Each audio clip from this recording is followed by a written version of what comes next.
News 2 is your local election headquarters. Happening tomorrow, early voting begins in the runoff for the Isle of Palms special election. Two candidates are vying for the open seat on the Isle of Palms City Council.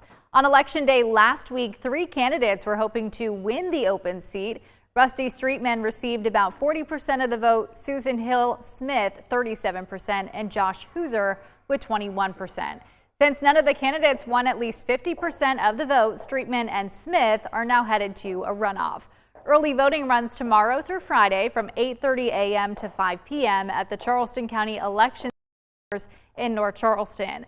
Both candidates are former Isle of Palms City Council members. Smith says that her priorities include adding staff for resiliency and natural resources, as well as tackling drainage issues throughout the island. Streetman's top issues also include stormwater drainage, as well as addressing traffic, safety, and parking problems.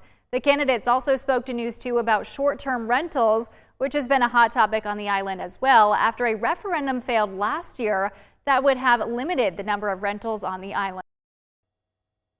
My opponent really wants to bring up the short-term rental referendum question that was defeated last fall and make that an issue again. Our citizens spoke loudly and clearly in defeating that referendum by 10% last fall, and I see no reason in bringing that issue up again. We have a lot of other issues on city council we need to be dealing with next year, not the short-term rental situation. Mr. Streetman doesn't even seem to want to have a conversation and acknowledge the residents' concerns about issues involving short-term rentals. I'm open to having that conversation. I have not been aggressively talking about having a referendum or anything like that. I'm just saying that I'm open to revisiting the issue.